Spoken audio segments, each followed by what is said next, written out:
And a good Monday afternoon to you. Welcome on in to Lunch with Claibs and Joe here on claibsonline.com. I'm Joe Roderick, joined alongside by Mike Claiborne. And Claibs, we're also driven by Munganass St. Louis Acura, powered by Gray Bar. And for once, I'm the one traveling. You're the one that's back home on today's show. Homebound this weekend. You're on the road at the Super Bowl, Las Vegas. I'm glad they're in the rotation. Although from the sounds of the ticket prices and things of that nature, it's going to be a pretty pricey event. I saw where there's a suite available for I think eight. I think it's eight. No, maybe it's 20 for like $2.5 million. So you and Dr. Rick are going to throw in on that, and you There's guys not a will chance be in here hell on I would Sunday. be there. Or, No, I have no interest in being anywhere near that city or any city that features a Super Bowl on Super Bowl Sunday.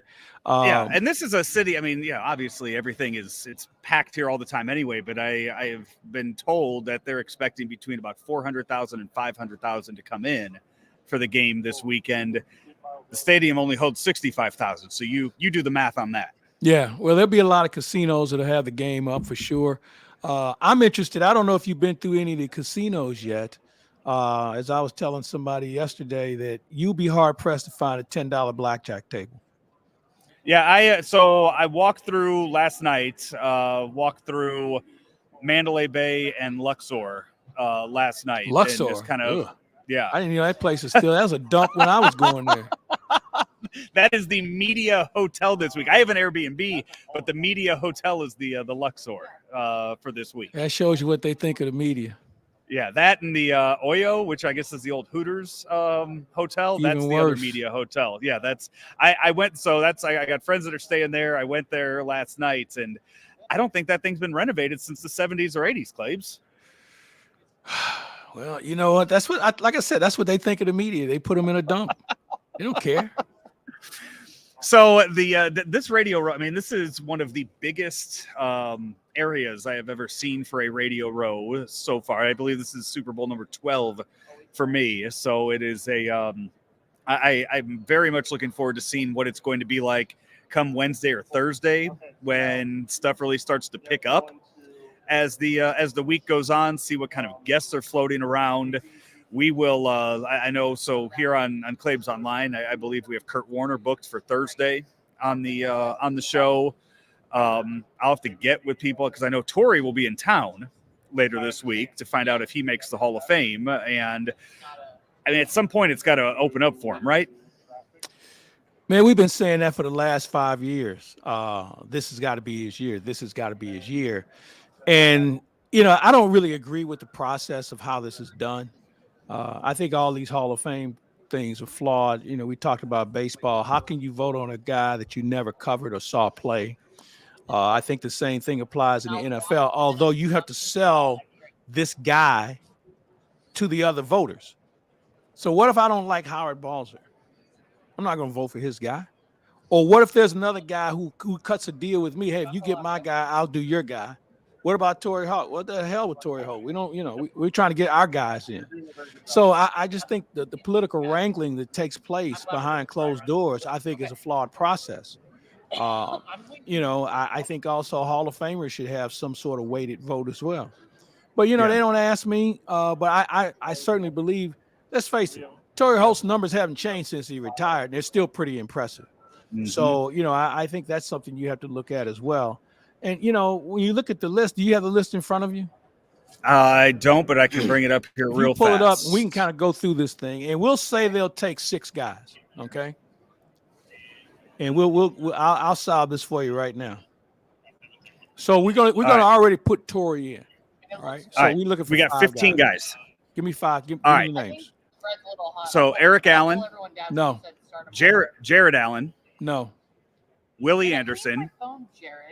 No. Jari Evans. No. Dwight Freeney.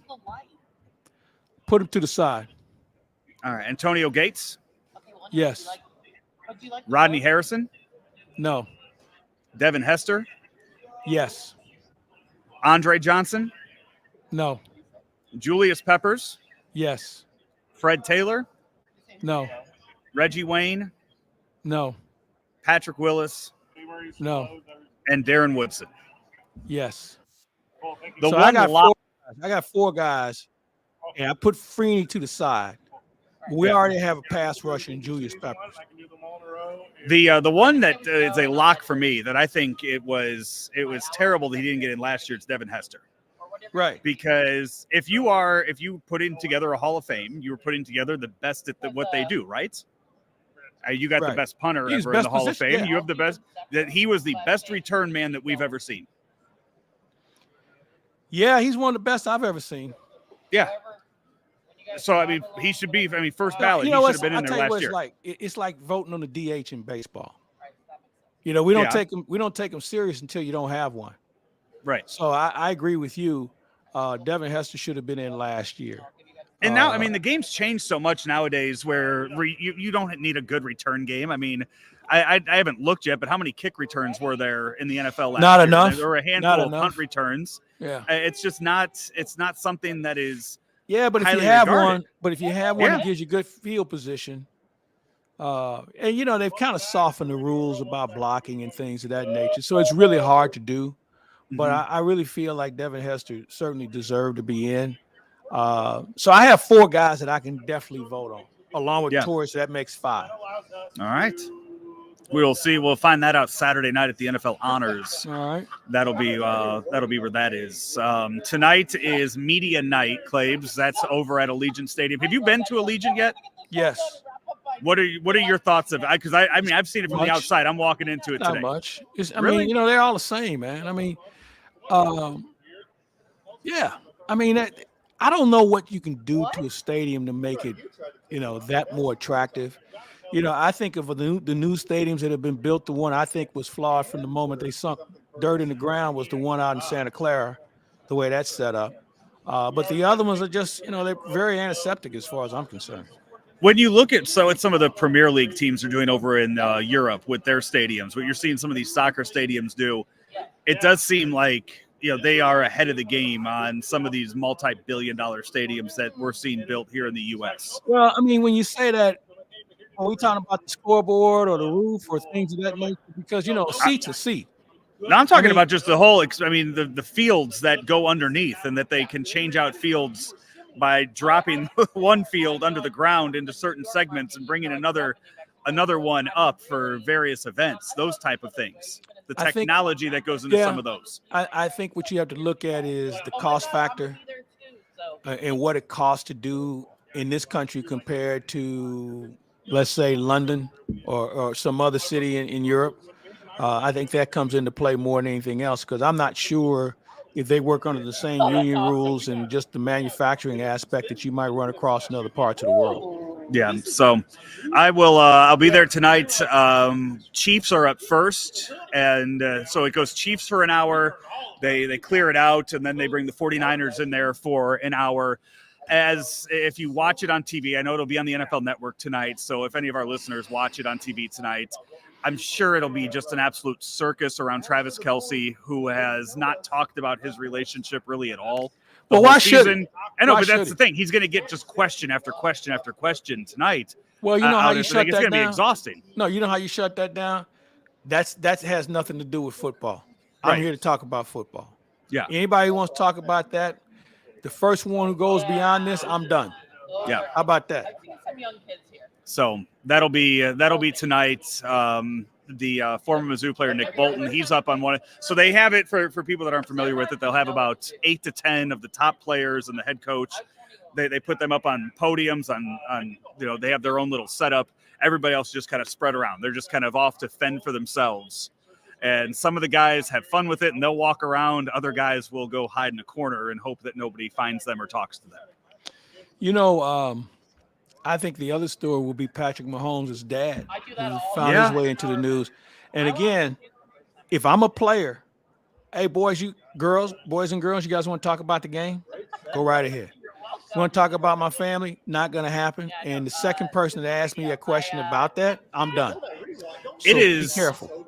It is really impressive with everything that Patrick Mahomes, as great of a player as he is, you look at all of the things going on in his family, surrounding his family, that he is able to keep it together on the football field and kind of block out all of that is it's pretty impressive when you look at everything that his brother's done over the years and the distractions that he's caused. And now his dad, third DUI for his dad this morning. Yeah, and that's unfortunate.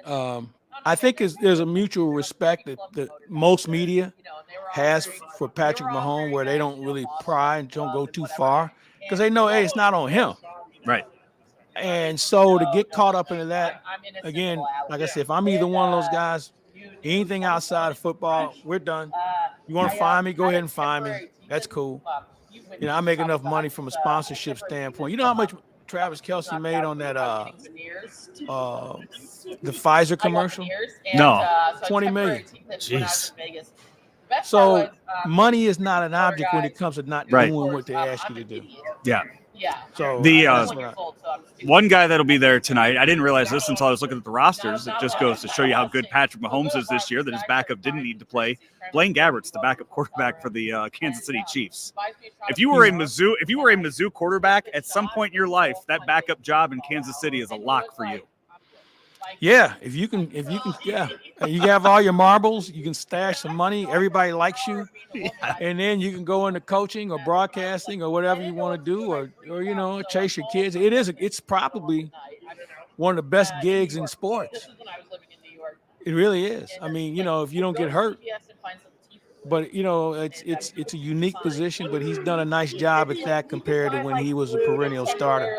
Yeah, and to what's the old saying that the backup quarterback's the most popular guy on the team? Oh yeah. How many years did we deal with? How many years did we deal with that in St. Louis? The last two guys that Blaine Gabbert's backed up, I don't think it's true for. Patrick Mahomes this year, and before that, it was Tom Brady in Tampa. Yeah, I mean, I don't think people were calling for him to get much playing time during those. Days. Chase Daniel stole a lot of money doing that too. I mean, there've been some guys.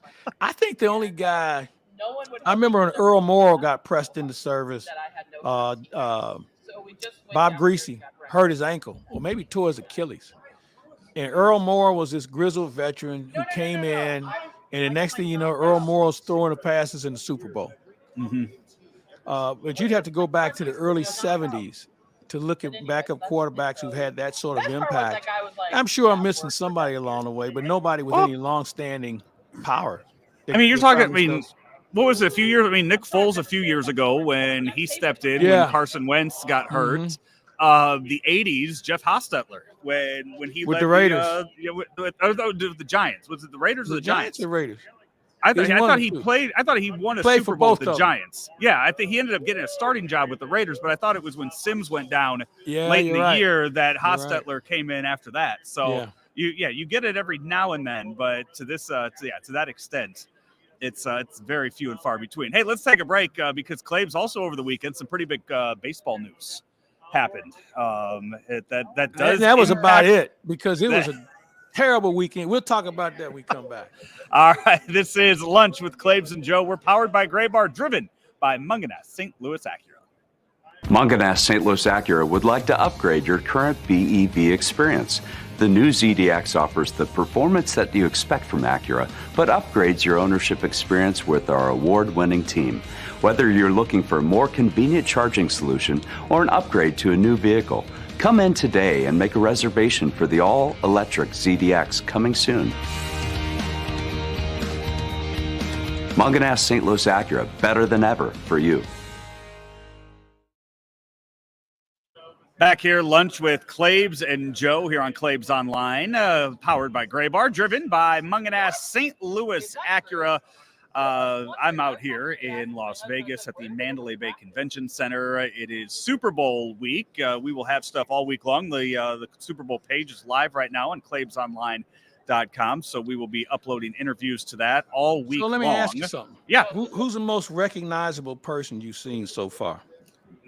That I've seen so far? Nobody that I've seen so far yet. So the weird thing when you have these West Coast Super Bowls, it really, really screws with some of the early morning shows. Yeah. So you have the morning shows that are, the national morning shows that are based out of, New York, out of the East Coast.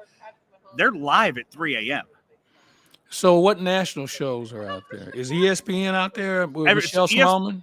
I have not seen Michelle out here yet. I know she is. I believe ESPN kind of does their own thing, has their own setup.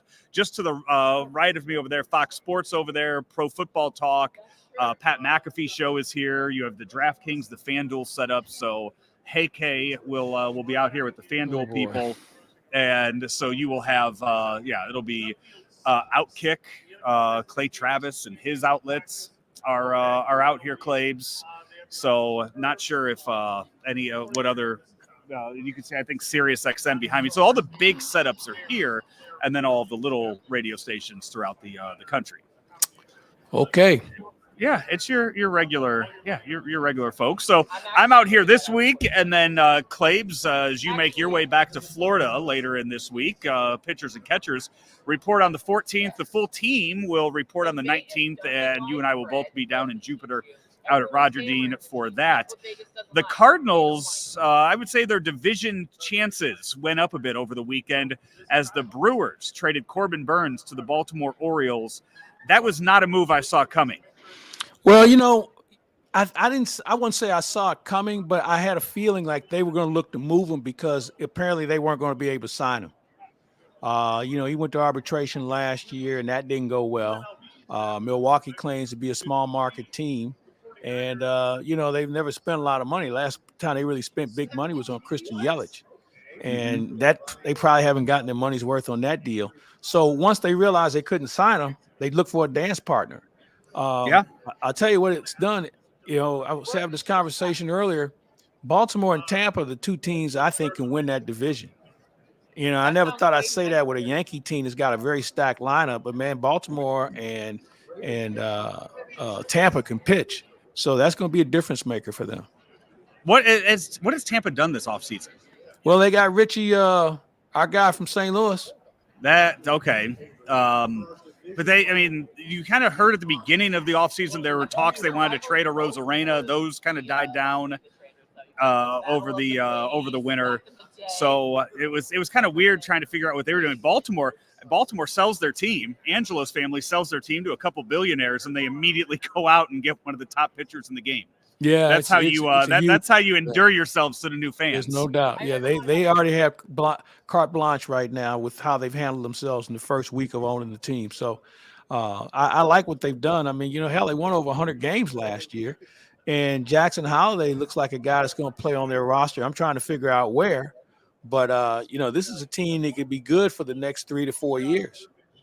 Oh, even I think longer than that. The only reason why I say that is because of the fact that at some point they're going to have to start paying these guys.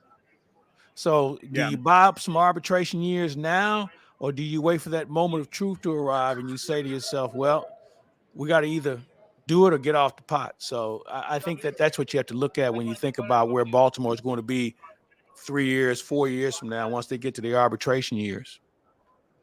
So when you look now at the NL Central, the Cardinals, I mean, when you look at what all eyes were on the Dodgers for the entire offseason. Just far and away had the best offseason of anybody. You can almost make the argument Cardinals had one of the top 5 off seasons in baseball. I think before the Orioles trade, maybe. Well, with regard to moving people that were recognizable, I would say yes. Now, can they still contribute? I think we're all waiting to see. But I would agree with you that they were active. They were active early, and now they've decided to be active a little later, closer to spring training, which I'm good with. I don't think you have to, put all your eggs in the pre-spring training basket. I think you have to kind of assess what you have. And let's face it, they're better now than they were when they ended the season. And they haven't thrown a pitch yet. So your bullpen appears to be better because they have more experience and guys who are more of the swing and miss variety. So you have that working for you. So, on the surface, they look like a competent team. It's just a matter of them getting it done and staying away from the injury. And who knows what can happen. But right now, I have them in Cincinnati as the 2 top teams in the division. Why not the Cubs? What do? They don't have a first baseman or a third baseman. Okay. Very good up the middle. But Bellinger's still out there. Yeah, but he's not. If they add Bellinger, Right. You move Bellinger to if first they base. add Bellinger, what do you do with that? You move Where him do you to put him first then? base, and I still think that they're a little short. I mean, you know, when you look at their staff, it's a staff of promise. I'm not sure, you know, if there's anybody other than the guy who kills the Cardinals. His name escapes me, the soft tosser. Other than that, they don't have any. And the other kid they had this year who really pitched well. But other than that, I think everybody else is, we hope, we promise, we think. The bullpen is a little bit better. Neris is going to be good, but the question is, are you going to use him as a setup or are you going to use him as a closer? And if you're going to use him as a closer, who's going to get him to the ninth inning? So there's still a lot of question marks to be asked about the Chicago Cubs. Yeah, Cardinals sign another reliever just the other day, a guy that was pitched with the White Sox and the Yankees. Not one that's going to move any kind of needles. Kenyon Middleton, just another arm to add to the bullpen. 2003, he had 11 strikeouts per 9 innings. That year, former third-round pick, all the way back in 2013. So again, nothing overly exciting about the move, but it's just another arm in the bullpen. It's exciting from this standpoint. Another swing and miss guy, a guy that the Yankees coveted at the trade deadline. They made a deal for him. A guy with good swing and miss stuff, and that's what they're looking for. He's got a little experience, and that's another thing that they're looking for. So, you know, where he fits with Kittredge and some other players that they roll in, not to mention the other guys who are already on the team. Where does Thompson fit? Where is Liberatore fit? Not to mention JoJo Romero, and we talked about Helsley and Gio. I mean, you got some guys out there. Palante. There's some guys out there. So yeah, I love the competition. Some good pitcher won't make this team, and that's good. When you when pitchers and catchers report next week, when you start getting the work down there in Jupiter, what is the biggest question you are looking to get answered next week? If everybody can pass a physical and not be hurt. Hey, when I hear the term he tweaked something, that's never good. Outside of Tommy Edman, is there anybody health wise that you're interested in? No, everybody else went home reasonably well. Dylan Carlson, I'm anxious to see what he looks like, but everybody else went home reasonably healthy. So that's not going to be as big of a concern as we've seen in the past. I was down there last week, and Jordan Walker has certainly put on a little bit more muscle, as has Mason Wynn. So we'll see what that produces. But I think overall, this is a reasonably healthy team going into spring training. We will, lots of spring training coverage coming your way here soon on Claibs Online, and we will keep bringing you all kinds of stuff from down in Jupiter.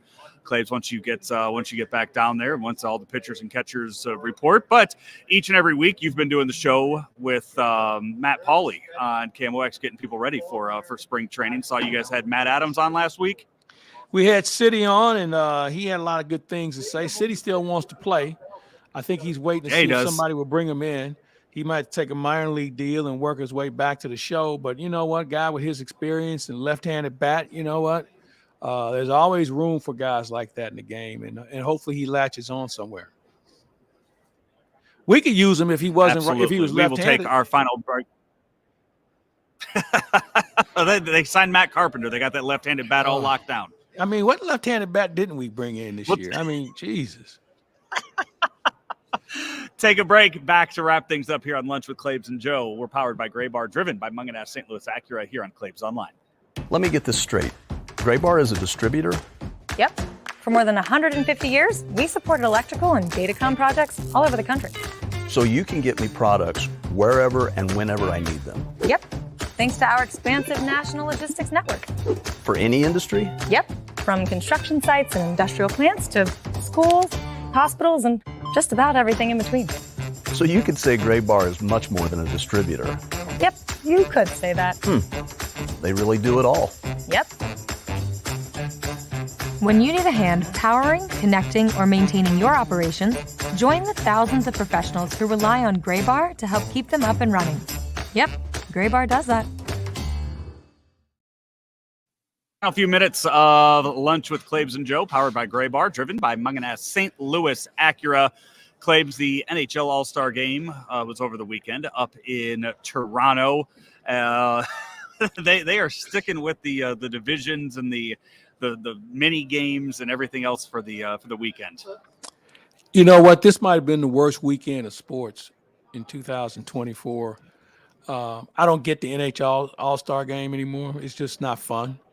The NFL is just, when your All-Star game is crappy when you have guys playing golf and trying to hit golf balls closer to the hole the day before. All the other gimmicky contests they have to try and promote the other positions, it's just not worth it. I mean, and then you had the Pebble Beach, the weather out in California was terrible, and then they had to cancel the final day. So it was really kind of a throwaway weekend as far as sports was concerned. Yeah. We will. Here's a question for you. After the Super Bowl, I don't know how much college basketball you've been involved in this year. We don't have a very good team in the area except SIU Edwardsville. How engaged will you be when it comes to college basketball being the only game in town, or the NHL when they want to show Washington and Philadelphia and the Rangers and teams of that nature, and who knows where the Blues will be at that point? So what's going to be your go-to? I mean, I might watch a little bit of Caitlin Clark in Iowa. I might check her out a bit, see what she's doing. But so Claibs, last Tuesday, I took Hudson to a Blues game, his first Blues game of the year. He's been to once before, but I was leaving for a week. I got offered tickets. I thought, okay, we'll go hit up a game. We'll go do this. He had fun last year when we went. I don't think after the game, we went to the game against the Columbus Blue Jackets. Oh, the worst game of the year. Claibs, I don't think he ever wants to watch hockey again. Well, that was a terrible game for a lot of different reasons. Yeah. Players had already checked out and moved on to their vacation spot. But I'll tell you something about the Blues. I hear the same things that Drew Bannister is saying that Craig Berube used to say about not being ready to play and not giving the effort and all the things that we heard Craig Berube say that got him fired. So I think there's enough of a sample size to know it's not the coaching, whether it's Drew Bannister or Craig Berube. This is a poorly constructed team. There's not enough character on this hockey club, and they're just going to chase their tail for the rest of the season. We have Lou Korak. He's going to join me. We're going to do a podcast tomorrow, and Lou Korak is probably one of the most objective hockey writers we have in St. Louis. He and Jeremy Rutherford. I just met Matthew DeFrank. He writes good stuff, but Lou Korak spares no one. I mean, he's very honest about what he sees, and he's not wrong most of the time. And this is a very disappointing team. Now, they may be close enough to get to the playoffs, which brings me to this question. Let's say you're close to a playoff spot. Do you go for it to get in and get eliminated in the first round, or do you say, let's put on another fire sale so we can get more draft choices and more prospects? They did that last year. What'd they get out of it? Nothing to show for on this current roster. Okay, so how patient are we going to be? Well, Blues fans aren't very patient. Well, they have been. They had no choice. But once you get a taste of it, you feel like you should be more competitive. And, the same thing goes for the Cardinal fans. I mean, they're not used to this. I mean, the way the lack of effort and commitment is just so glaring. Robert Thomas is having a sensational year. You couldn't name three other guys that are playing that well that are worthy of conversation. I know people are like, well, Jake Neighbors. Well, Jake Neighbors was first-round draft choice, still playing on the fourth line or third line. So at some point he's got to break through. Now, he was on the number one line for a while, and that kind of cooled off. But other than that, you just don't have anybody who's really busted out and said, all right, this is a guy that's having a hell of a year.